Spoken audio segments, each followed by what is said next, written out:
Well, speaking of normal, and there's no such thing in this place, we're going out to the land that time forgot. Please, please keep your heads down. Do not feed the animals. They are not domesticated.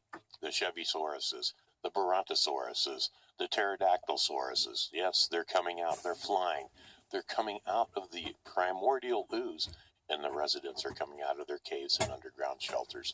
I'm talking about the land that time forgot, the home of the longest continuous burning tire fire anywhere in the world, Silver Springs, Nevada. We have Aaron on line 2. Hey, Aaron, what's up? You know, I'm starting to wonder about all these sources we have out here, if it could not be directly related to the Department of Transportation spraying 2,4-D at the side of the roads. A big thank you to Sandy Rowley for her assistance on this information. A while back, we reported 80 East. They were spraying something and saying it was wet paint.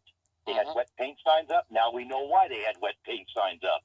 They were spraying 2,4-D at the side of the roads. For ladies and gentlemen, if you don't know what 2,4-D is, you know what it is, don't you, Dennis? Oh, sure. Yeah. That's Agent Orange, folks. Yeah, defoliant. That is where the herbicide level has got to. 2,4-D is stronger than glyphosate. So something to think about. While the stuff United States, the stuff they sell now is more concentrated, more potent than what they used in Vietnam. Yes. Yes. I mean, if you can believe it. For anybody who doesn't, they're not applying this illegally. The actual people that did that were certified applicators via Nevada Department of Agriculture. I've gone on the website. The information is there. If you want to become a herbicide, pesticide applicator, there is a procedure you must go through to do it legally. Anybody can go spray stuff, but if you're going to be legal about it, especially if you have a business, a landscaping business or something, get with the Department of Agriculture, discuss it with them. It's a very, very comprehensive PDF. It's about 100 pages, if I'm not mistaken, but lots of information in it too. But they do certify applicators for 2,4-D. And they do have... And actually, glyphosate. It's when I was in there, glyphosate and 2,4-D, and then it goes on from there. That is how kind of dangerous glyphosate is, folks. It's in the same category as 2,4-D. So, and they do have a couple classes every year, usually in the springtime and in the fall, where the health department puts on these classes too. And I would actually go take one of those classes every year so I could do the spraying and stuff for Alliday LLC when we were doing property preservation.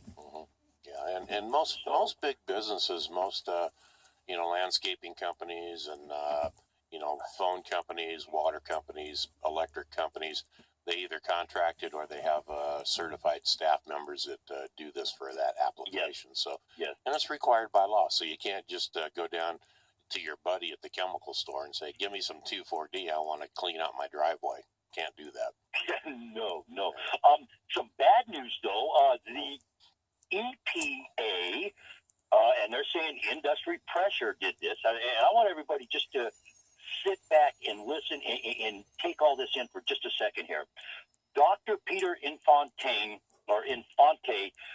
has 25 years of assessing cancer risks in the workplace. He's an OSHA guy. He is now Monsanto argues that he's not qualified and biased to give any kind of report on glyphosate. Therefore, the safety of glyphosate and all those hearings the EPA was getting ready to do have been postponed until I guess Monsanto might be able to get their guy in there if you want. But the people that they want to come to this are 16 former employees and consultants.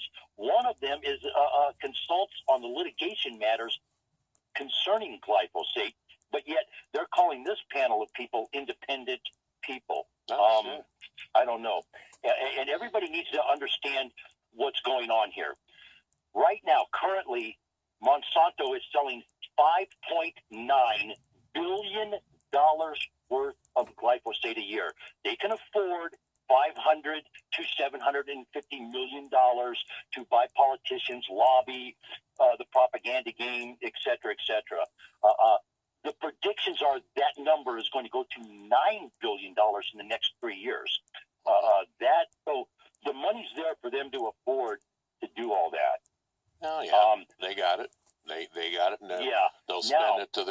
best interest, no doubt. And along something that you've been saying, Yeah. guess what is being rejected in the marketplace? GMO salmon. Nobody wants it. They're not buying it. They cannot sell it. And tip of the hat to the American consumers, because this is what everybody has been saying, including you guys. If I'm not mistaken, you said it 3 years ago when the subject came up. Don't buy the stuff. That is how you stop these people. You don't buy it. You vote with your dollars. You don't buy it. You don't go to their show. You don't do their product, and they will either change it or they'll go out of business.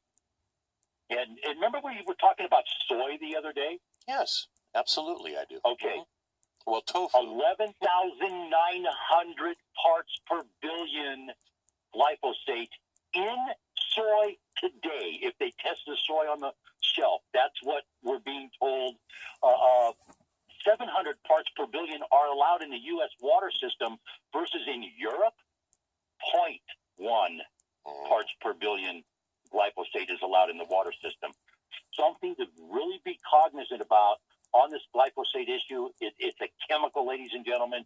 The farmers that have been forced or had their backs to the wall, kind of, where they felt we didn't have a choice but to do this GMO thing, they're now saying, hey, look, it's in the seed that we're planting. It's in the food you're eating. And common sense should tell everybody, if you put poison in the food, you're going to consume it somewhere. Somehow. Really is.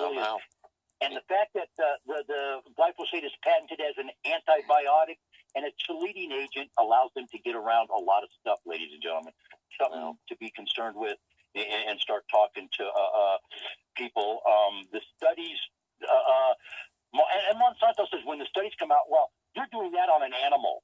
We have safe levels in the food for human consumption. They're admitting it's in our food, and it's not supposed to be there, for crying out loud. Well, that should wake this whole country up. One of the problems you're going to have, and anyone that's opposing that type of stuff in water or food, is how do you get it out? And and I hate to be the bearer of bad tidings here, but when you start talking about micrograms per liter and things that are in water or in food, in solids, say the soy, you can't just say it's there, because if you're saying everything's got it in, then no more of that product. If that product's required in manufacturing or doing other things, there has to be a way for remediation, and that's going to be the tough part. Mm-hmm. It's there. Now, how do you get rid of it? That would be more expensive than anything.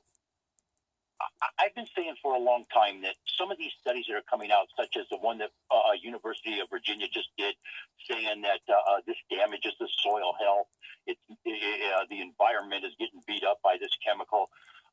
This stuff should have been done before this product was. This stuff was green lighted back in the glyphosate was green lighted back in the 80s as being safe without testing. The GMO products should have had some kind of testing before they were allowed free reign in the food supply like they are today. None of these products have ever had any kind of testing done, because before they were introduced, Monsanto wrote policy and they made rules and they had laws done to where if you tested their stuff without their supervision, you went to jail. Yeah. Well, Aaron, we're running out of time, my friend. We're almost to the top of the hour, but just think about the future, because it was approved in the 80s. It's been in our system now for a while. Someone has to come up with a way to remove it or clean it up or get rid of it, and that's going to be the challenge. It's easy to say it's there, we should protest or do something, but how do you solve the problem? Pointing out a problem doesn't solve the problem. So that's what I believe the only way is to stop using it. I don't know.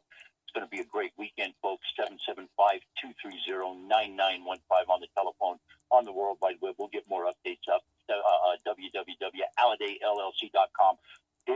Big news on property preservation. Get over to Foreclosurepedia. NAMFS members suing each other left and right. Looks like that organization may collapse. I don't know. But it's gorgeous out already. Going to be a great weekend, ladies and gentlemen. Let's have a good time. Let's all be safe out there. All righty. That's Aaron from actually the Wainema Ranch now. And I like to joke that his segment has been brought to you by Monsanto. Better living through chemistry. But we all know that would be lies, right? It would be. This This is AM News, so we're going to come up on the top of the hour. I'm Dennis, your host. I'll be right back.